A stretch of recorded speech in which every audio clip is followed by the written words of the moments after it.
नमस्कार मित्रों, मेरा नाम है सुरेंद्र दत्त नौटियाल, सेवानिवृत्त खंड विकास अधिकारी। सभी हमारे ग्राम प्रधान जो वार्ड मेंबर्स हैं और क्षेत्र पंचायत के जो सदस्य हैं, जिला पंचायत के सदस्य हैं, माननीय कनिष्ठ प्रमुख, ब्लॉक प्रमुख, हमारे जिला पंचायत के माननीय उपाध्यक्ष, अध्यक्ष, सभी को बहुत बहुत बधाइयाँ। और 27 तारीख को 27/8/2025 को जो हमारे सदस्य और ग्राम प्रधान हैं उनकी शपथ ग्रहण की तिथि है। और जो उनकी प्रथम बैठक जो आयोजित की जानी है वो 28/8/2025 को होगी। और उसके बाद जो हमारे सदस्य, क्षेत्र पंचायत के सदस्य हैं, कनिष्ठ प्रमुख जी हैं, हमारे ज्येष्ठ प्रमुख जी हैं, हमारे प्रमुख जी हैं, उनको जो शपथ ग्रहण दिलाई जाएगी विकासखंड मुख्यालय में, तो वो होगी 29 तारीख को, 29 अगस्त को। और उनकी जो प्रथम बैठक होगी वो होगी 30 अगस्त को। तो ये हमारे जो हैं सदस्य, जो वार्ड मेंबर हैं और जो प्रधान हैं, जो सदस्य क्षेत्र पंचायत के हैं, तो 27 और 29 की उनकी शपथ ग्रहण है और 28 और 30 को उनका जो प्रथम बैठक है वो होनी है। उसी प्रकार से जो हमारे सदस्य जिला पंचायत के हैं, अध्यक्ष जिला पंचायत, उपाध्यक्ष जिला पंचायत हैं, उनका 1 तारीख को, 1 सितंबर को जो है उनकी 1/9/2025 को उनका शपथ ग्रहण होना है। और 2 तारीख को, उसके ठीक अगले दिन जो है उनकी जो प्रथम बैठक होगी वो आयोजित की जानी है।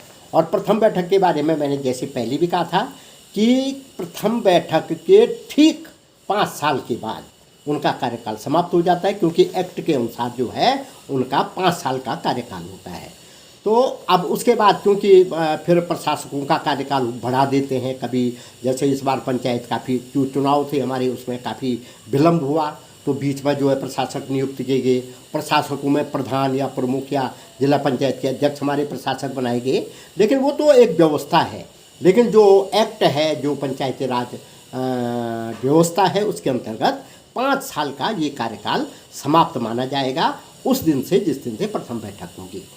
अब ये जो हमारे विशेष रूप से मैंने जो वीडियो बनाने का मेरा मकसद था कि जो हमारे ग्राम पंचायतों में जो वार्ड सदस्यों के जो पद खाली रह गए हैं, उन पदों के लिए आप तैयारी कर लीजिए, क्योंकि आप देखिए हजारों की संख्या में जो है पद खाली हैं।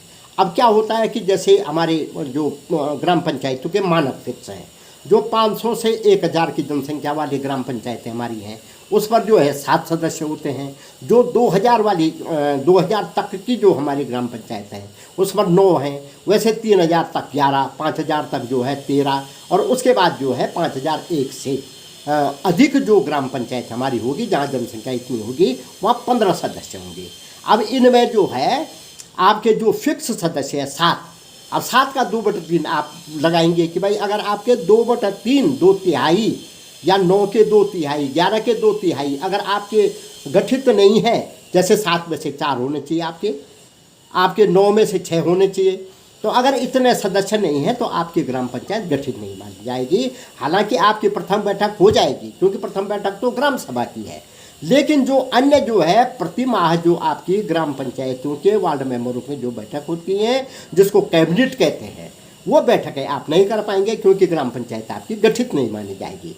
तो आप क्या कर लें कि जब भी तिथि आती है उससे पहले आप एक्सरसाइज कर लें, और अपने, क्योंकि वार्ड में फिक्स होता है कि भाई कहाँ जो है आपके महिला, किस वार्ड में महिला है, किस वार्ड में जो है वार्ड बने हुए होंगे परिवारों के हिसाब से, और उसमें किस में महिला है, किस में अनुसूचित जाति के हैं, किस में सामान्य है, किस में पिछड़ी जाति के हैं। तो ये आप देख लीजिए और उसके अनुसार आप तय कर लीजिए।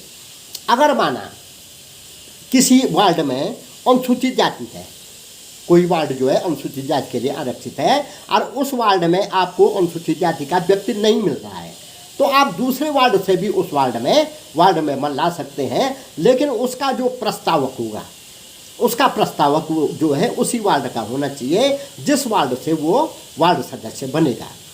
इसी प्रकार महिला का भी है, एक महिला दूसरे वार्ड में जा सकती है, लेकिन उसका प्रस्तावक अनुमोदक जो है उसी वार्ड का होना चाहिए। जैसे कि प्रधान में तो पूरे ग्राम पंचायत में मतदाता सूची में नाम है, क्षेत्र पंचायत में पूरे ब्लॉक की मतदाता सूची में नाम होना चाहिए, क्योंकि क्षेत्र पंचायत तो ब्लॉक में कहीं से भी अपने ब्लॉक से लड़ सकता है, अपने क्षेत्र पंचायत वार्डों में। जिला पंचायत पूरे जिले में लड़ सकता है। लेकिन वार्ड जो है वो जो प्रस्तावक अनुमोदक होते हैं उसी वार्ड के होते हैं जहाँ से वो चुनाव लड़ रहा होता है। तो ये तो हो गया। अब आपने जो है अपना 2/3 जो आप वो कर लीजिए। जैसे ही नामांकन पत्र की तिथि आएगी कि भाई ये वार्ड सदस्यों के नामांकन का है, उपचुनाव उसको कहते हैं क्योंकि वो भी एक कॉन्स्टिट्यूंसी है। तो उसमें आप जो है हमारे प्रधान जी हैं, क्षेत्र पंचायत क्षेत्र के हैं, हमारे जिला पंचायत सदस्य जी हैं, तो वो जो है तय कर लें भाई हमारे वार्ड जो है कोई खाली ना रहे और वहाँ पंचायतों का चुनाव हो जाए और पंचायतों के आप भर करके आप नामांकन पत्र में वो आपका वार्ड मेंबर की भी अहर्ता वही है जो ग्राम प्रधान की है। ये आप समझ लीजिए कि भाई जो क्वालिफिकेशन है वही होगी जो प्रधान की होगी, क्योंकि वार्ड मेंबरों में से ही एक उप प्रधान होता है और उप प्रधान जो होंगे उप प्रधान हो सकता है कि प्रधान की अनुपस्थिति में उनको प्रधान के दायित्वों का निर्वहन करना पड़े या किसी आकस्मिक स्थिति में कई बातें हो जाती हैं तो उसमें जो है उप प्रधान को ही प्रधान का दायित्व का निर्वहन करना पड़ता है। तो इसलिए उसकी अहर्ता भी वही रखी गई है जो प्रधान की अहर्ता है। अब आप जो है प्रत्येक माह जो है आप ग्राम पंचायत की बैठक करेंगे जिसमें आपके ग्राम पंचायत विकास अधिकारी होंगे। तो आप क्या करेंगे कि आप जो है उसमें आपकी गण पूर्ति क्या होगी। पता चला कि आपने जो है एक आप बैठ गए, अरे ग्राम पंचायत अधिकारी या ग्राम विकास अधिकारी या कर्मचारी कोई आ गए और आपने कहा प्रधान जी यहीं एक आदमी आ गया और आपने जो है बैठक कर दी। नहीं, अगर आपके 7 सदस्य हैं तो 7 सदस्य में से आपके 2.3 होता है गणपूर्ति 1/3। तो 1/3 सदस्य होने चाहिए, मतलब 3 सदस्य होने चाहिए आपके अगर 9 सदस्य हैं तो 9 सदस्य में भी आप 1/3 लगा दीजिए तो वो भी 3 होने चाहिए। अगर आपकी वो बैठक गणपूर्ति नहीं हो पाती है और आप दूसरी बैठक करते हैं तो उसके लिए भी गणपूर्ति 1/3 ही होगी और अगर फिर स्थगित हो गई तो तब 1/5 गणपूर्ति होती है, तो तब आप बैठक 1/5 पे कर सकते हैं। तो ये है आपके गणपूर्ति का, आपकी जो है जो बैठकों का। और आपने इसके बाद जो आपके 29 विषय हैं, आपने जो है अभी नए नए जो लोग जो पुराने लोग हैं, पुराने क्षेत्र पंचायत हैं, पुराने प्रधान हैं, पुराने जनप्रतिनिधि हैं, उनको तो सब चीज़ें पता है, लेकिन जो नए लोग हैं उनके लिए बहुत कठिनाई हो जाती है। कई बैठकों तक तो वो समझ ही नहीं पाते हैं और इसीलिए जो कहते हैं ना कि प्रधानपति है या बीडीसी पति है या प्रमुख पति है, वो समस्या इसीलिए आती है क्योंकि हमारी बहनें जो हैं मीटिंगों में या जगह जगह कार्यालय में उतना नहीं जा पाती हैं, तो उसके बाद जो है वही जाते हैं, पुरुष जाते हैं, तो ये सारी दिक्कतें आ जाती हैं। तो आपको इसके बाद प्रशिक्षण की व्यवस्थाएं की जाएंगी पंचायती राज विभाग की तरफ से। मैं भी पंचायती राज विभाग का एक ट्रेनर हूँ और हम भी प्रशिक्षण देने के लिए मैंने जो है थराली में भी और आपके जो है इधर वहाँ को थलीसैंण,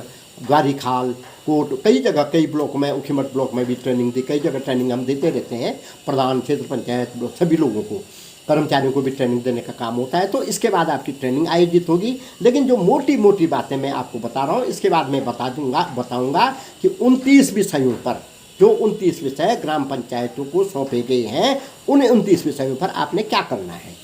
तो वो चीज़ें जो है मैं आपको समय समय पर बताता रहूँगा। इसके साथ ही मैं